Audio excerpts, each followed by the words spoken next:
there's something I don't understand is why beagles? Like, what is it about beagles that are so incorporated into all this testing? Yeah, do you know this is so messed up? The reason they use beagles is because beagles don't fight back. Because beagles are so docile, because they're so sweet, they don't fight back. And you can be cruel to them and they're not going to bite you. They're going to still come back and wag their tails and love you, and if not that, at least they're not going to bite back. That's the reason. That's the only reason.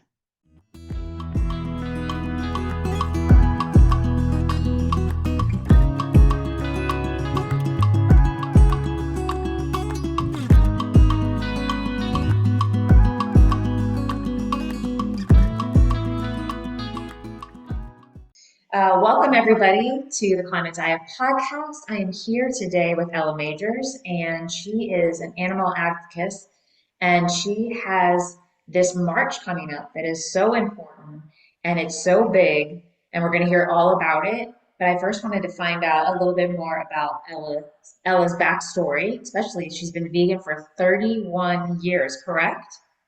That's right, 31. I know. I feel like every time I say it, like another year gets tacked on, and now we're up to 31. Yeah, you're ahead of me by 5. I'm at 26 years. Okay, that is nothing to, that's really great too. What inspired you first to go vegan? Yeah, so well, I was actually so I've been I'd call myself a meat-free athlete for 39 years now. So it was actually when I was 7 years old. I'm 46 now. When I was 7 years old, I got in the car after school one day, and my mom asked me how my day was, as parents do. And I actually told her that we learned about Daniel Boone that day at school. Do you know who Daniel Boone is? Yes, of course. Okay, a lot of people might not. So he's one of our first American folk heroes. He wore a raccoon hat and he carried around a shotgun. He was a wilderness guy. And I said, Mom, this guy was so mean. Like they're calling him a hero, but he was a mean man. He shot and he killed and he ate animals. And my mom kind of was honest with me and she said, well, Ella, we're very fortunate. Nowadays, we get to go to the grocery store to buy our meat. We don't have to do that ourselves anymore. We don't have to kill them ourselves. And it was literally that moment that this light bulb went off in my brain and I connected like the chicken on my plate with the actual chicken that it was. And it hit me and I was like, oh my God, I was horrified. I told my mom right then and there, I'm never eating meat again. And that was it. Never ate meat again. Not only that, I kind of just felt this calling that this was my purpose in life, like at that young age, because then, school assignments would be given and I would just write about how everyone should be a vegetarian like me, that it didn't make sense that we kill or eat animals. We don't have to. And I just started eating the side dishes off my parents' dinner table, and they pretty quickly realized this was not going to be a phase. And they kind of got on board. Most of my family got on board. So by the time I turned 15, I had done all the research. And back then, really didn't even have the internet. This was like 1987 when I went vegetarian. And I somehow got in touch with PETA and Vegan Outreach and all these different organizations, and they would send me pamphlets. And I became an activist when I was in middle school. I was like doing boycott L'Oreal campaigns because they tested on animals, and I was handing out literature and leaflets. And when I finally really understood how the dairy and egg industries are connected, and I became totally vegan at the age of 15, and was quite an activist when I was a teenager. Were your parents are your parents now vegan? Yeah, both my parents are vegan. They're no longer, they haven't been together a long time, but they're both vegan. And my younger sister is also vegan. She probably went vegan maybe 5 years after me, and she's now got three young vegan children, my nieces and nephew, and her family, and they're all vegan since conception. So we've sprouted a lot of vegans in this world. I love that sprouting, right? That's like a good word for vegan Right, people. yes. Totally. Tell us about the march to abolish animal testing and why did you feel called to create this specific march here? Yeah. I've focused a lot more on factory farming in my advocacy over the years, just because, of the massive numbers of animals that suffer and die every year for us to eat, which, is completely unnecessary and makes no sense and isn't good for humans or animals, or the planet. But it was actually I guess it was March that I got a text message from a vegan friend of mine, and it was actually from her husband, and it said, her name's Jennifer Torkin. He said, if you're getting this, it said, it's a note from Jennifer, and it said, if you're getting this, I'm likely in jail. And I was like, whoa, what's going on here? And come to find out, she was one of the people that went in to do an open rescue at Ridglan Farms. So Ridglan Farms is about to close now, but they, spoiler alert, but back then they had about 2,000 beagles in their facility that were being bred and researched on. And she went in and they saved that day 22, maybe 23 beagles. And she went to jail. And it like sparked my interest. I was so proud of her, for taking that step in her advocacy and her activism. And it got me on board because this got so much attention.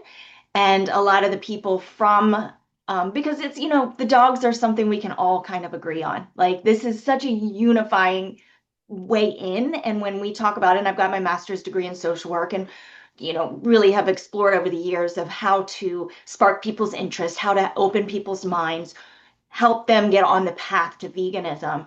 And, dogs are a great in for that. It's like finding people that really, truly, deeply care about dogs. I'm talking people that are willing to get hurt, that people are willing to go to jail to save dogs. So these are animal people. And I learned that a lot of them who were a part of this rescue were not vegan. And it got me thinking of just what a great starting place this is. And when we talk about animal testing and animal experimentation, the cruelty to all animals, and that we still test on dogs, which a lot of people don't even know that we still test on dogs. So that sparked my interest. You'll meet Jane here in a little bit, but I ended up going and being a team leader for the next open rescue, which happened in April 18th. And during that rescue, it was insane. I mean, they were ready for us. They tear gassed us. The authorities were there. They were ready. They shot us with rubber bullets. They tear gassed us. There was about 1,000 people that were going to save these dogs. Um, and it got such international attention, and I got to be so intimately involved in that rescue and really meet so many people that were also there to help animals, and learning a lot of them weren't vegan, but that a lot of them went vegan afterwards. So this was like, wow, this is where I want to spend some time and energy. Um, Not to mention that then a couple weeks later, they announced that 1,500 of the beagles are getting released from Ridglan Farms. So I went up and helped with the evacuation of those beagles. And at this point now, a few months later, there has been negotiations that have secured the release of all 2,000-ish beagles. So that facility is shutting down. So what a great story, because it's a win. It's 2,000 lives saved. It's a connect, like something that really sparked international attention, that got in the mainstream media, that really made people aware, that pointed people in the direction of how I can do something different in my life and to help make a difference in this world. And oh, I was gonna. You're okay editing this, right? Of course. Yes. Let me get Jane. Oh, there she is. No more water. And Oh, yeah, so I figured you guys should meet Jane, because Jane is one of of the course. beagles that was trapped inside Ridgeland Farms. She was one of the ones when I went up and helped with the evacuation, that she fell asleep in my arms, and I said I hadn't planned on adopting, but I just knew she had to come home with me. So here she is living her best life like all animals deserve, Jane, and being an ambassador, and she's going to come on the march. So anyway, long story short, or long story long, I was flying up to the AVA Summit recently, the Animal and Vegan Advocacy Summit in Toronto, and heard Gretchen Primack. She's an animal activist in New York. She was on our Hen House podcast, and she said, I got this idea for a march to end animal testing. I'd like to go from Albany all the way to Marshall BioResources, which is the country's largest breeding facility of animals for research. They have upwards of 60,000 animals and 16 to 20,000 beagles. And I heard her talk about how, yeah, she's like, if anybody, wants to help me with this idea. And I just knew right then and there, my whole body said, this is what I want to do. This is what I want to do. This is it. And I reached out to her, never met her before, reached out to her on Instagram. I said, I'm in, let's make this happen. And we got in touch with Wayne Shung from Save the Dogs to get their support. They were the ones who really were behind the open rescues in March and April. And we got him on board and we just went off and running. So now we're less than 2 months, maybe just 6 weeks having started, but we've got a huge committee. We were doing this trek 207 miles from Albany, from the state capital, the seat of power in New York, all the way to Marshall BioResources. We are going to have hundreds, if not thousands of people join us, make this historic, put the pressure on, say that we're serious, that we're standing up for these animals, that we're not going anywhere. We're going to start with the objective of ending dog experimentation in the United States. And of course, we're not going to stop until every cage is empty. That includes all animals. All animals deserve freedom. All animals deserve health and happiness. And we also know that it's important to get some wins to keep the momentum going. So we got the huge win at Ridglan. We're going to get the win at Marshall. This is a much bigger lift, but we're going to get there. The other objective is freeing all the beagles from Marshall BioResources and bring all the animals from Marshall BioResources and shutting that facility down just like we shut down Ridglan Farms.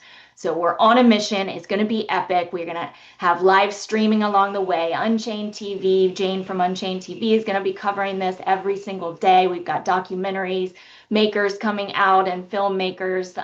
We've got just ordinary people doing something extraordinary together, coming together for animals. And I couldn't be more excited to make this happen.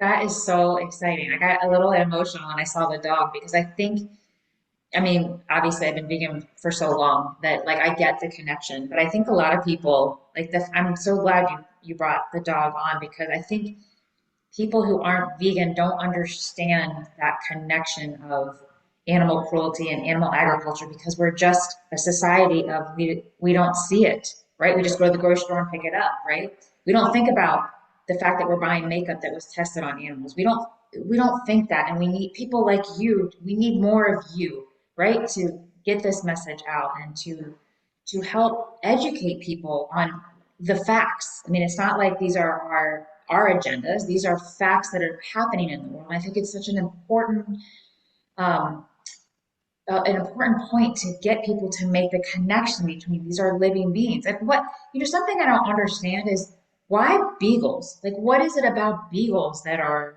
so incorporated into all this testing?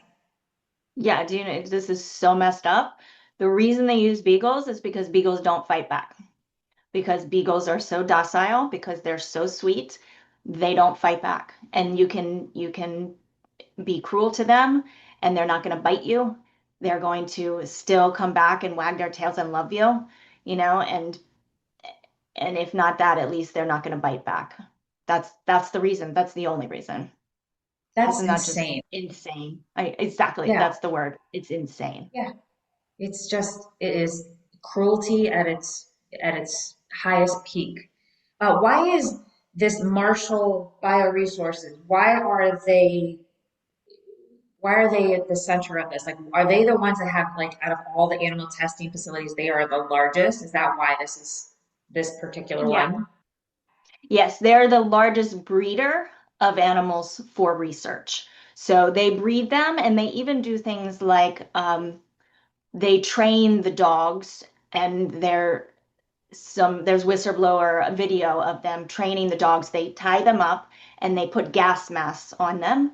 And so until they get used to having a gas mask, because some of them go to laboratories that do toxicity testing where they inhale toxic gas basically until half the animals die.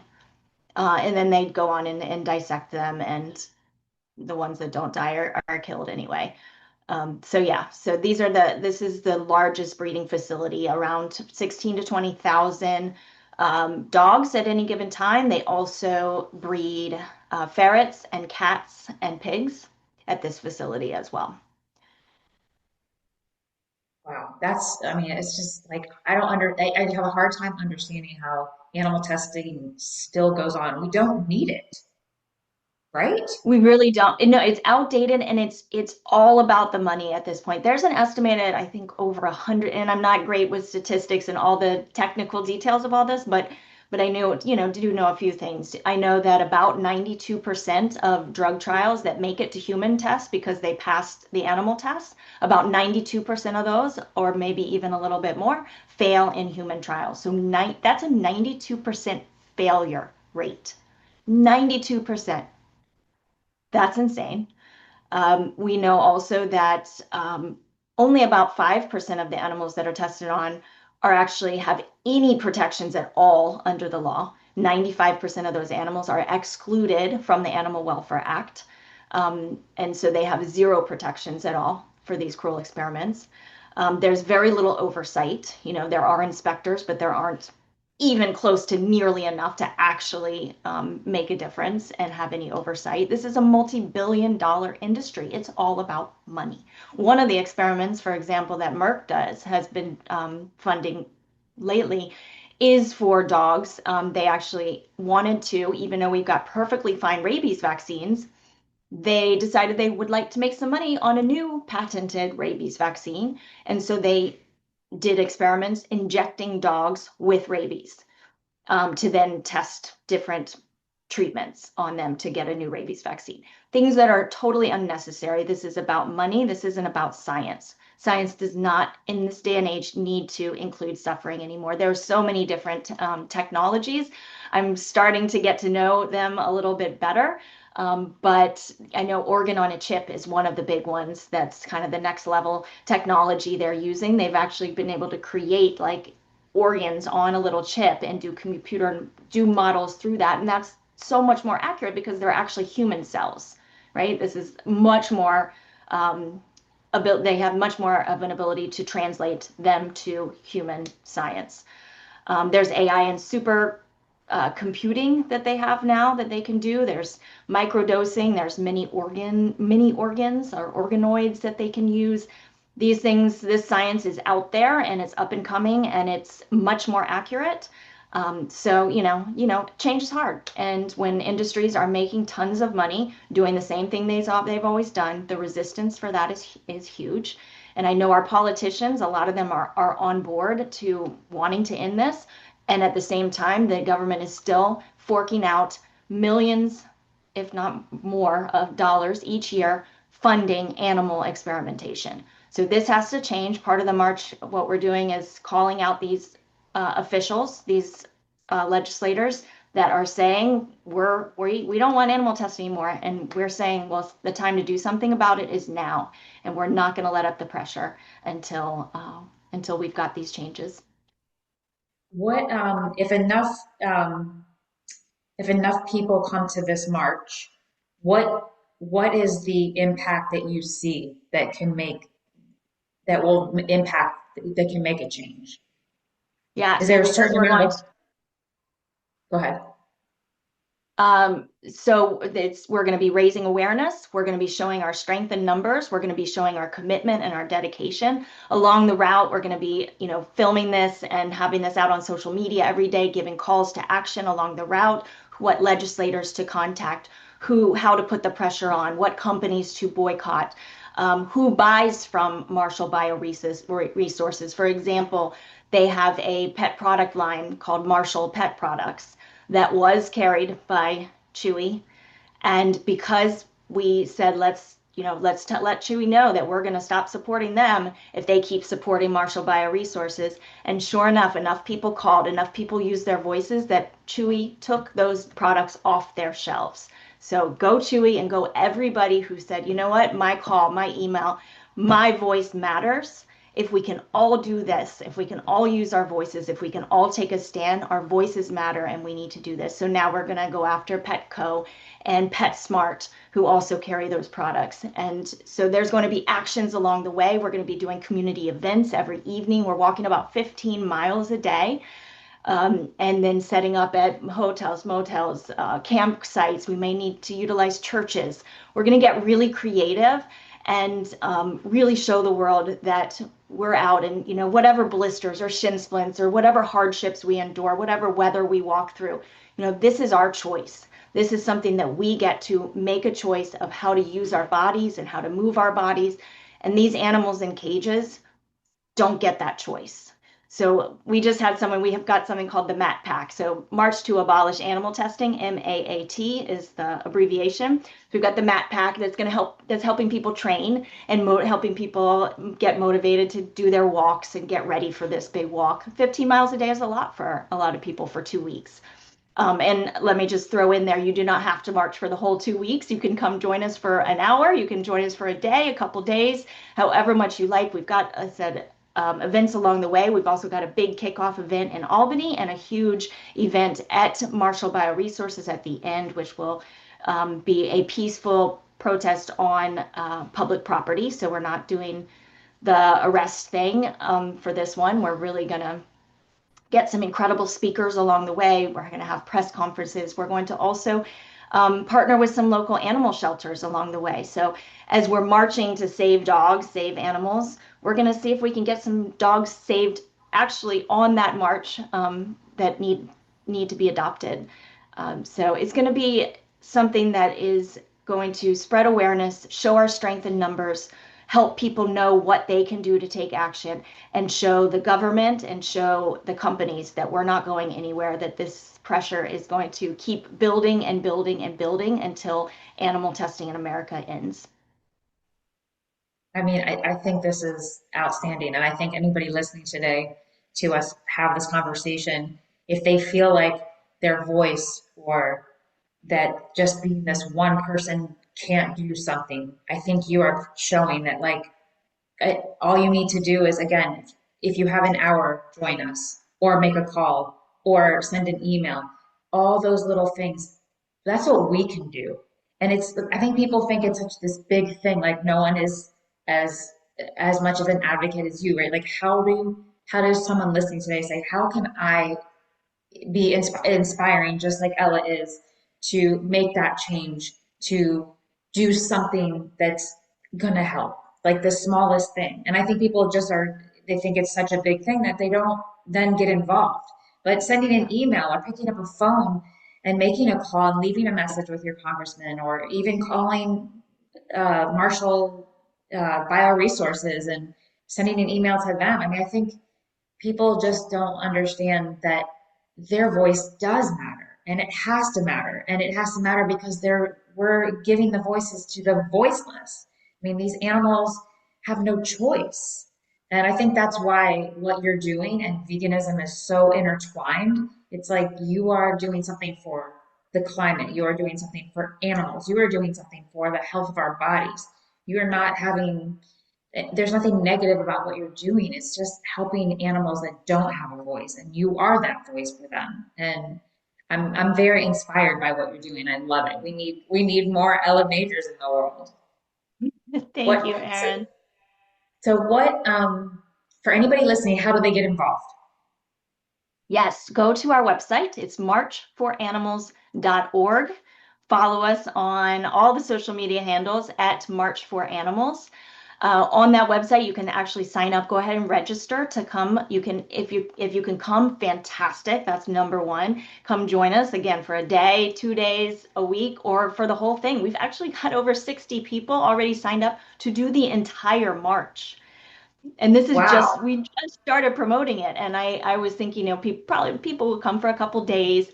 Yeah, over 60 people have signed up for the entire 2 weeks. So that's very exciting. And there are other ways that you can help and volunteer and donate that you can look up on the website, marchforanimals.org.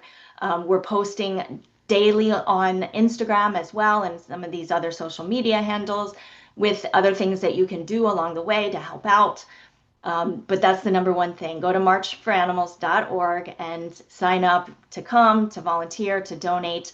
You can help. And it's so exciting to, meet people. We've got a Signal group chat of people that have already signed up that are motivated. We've got the WhatsApp channel for people that are training, and a woman, Angela, just yesterday was so inspiring. She was out. She said, "You know what? I'm in a lot of pain today. I'm having a lot of female issues." And she said, "But I'm out here. I'm moving my body, and I'm doing it for the animals because I have the choice to be out here. And the pain I'm experiencing right now is nothing compared to what they're going through."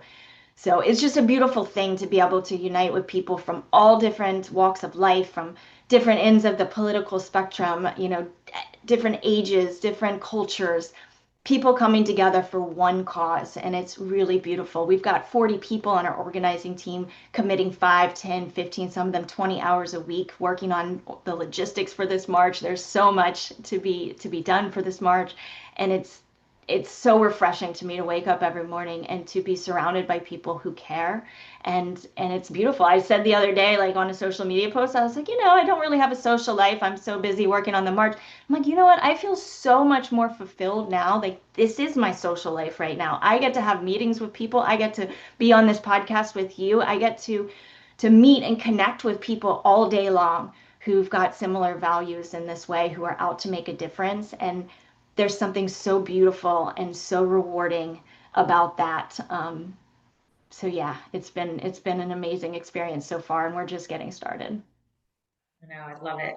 I love it. I'm so excited that you took the time out to be with us and got your message out. And we'll definitely be putting your website on everything and trying to get more and more people involved on our end as well.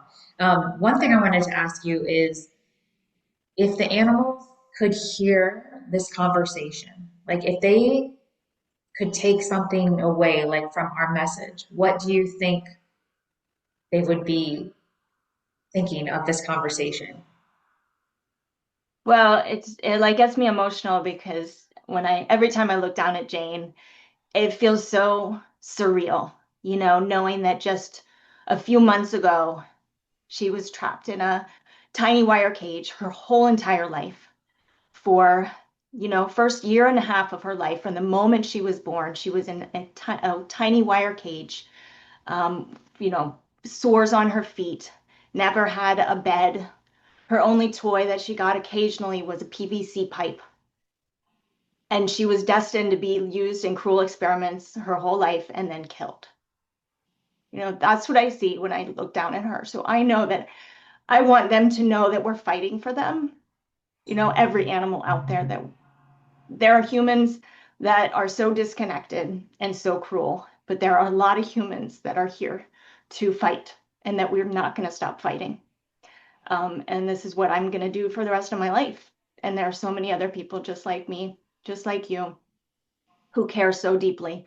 And this march is giving people a tangible way that they can be involved, that they can use their voice, their bodies, um, to do good in this world. So being able to bring that together and just let these animals know that we're fighting for them and that we're not going to stop.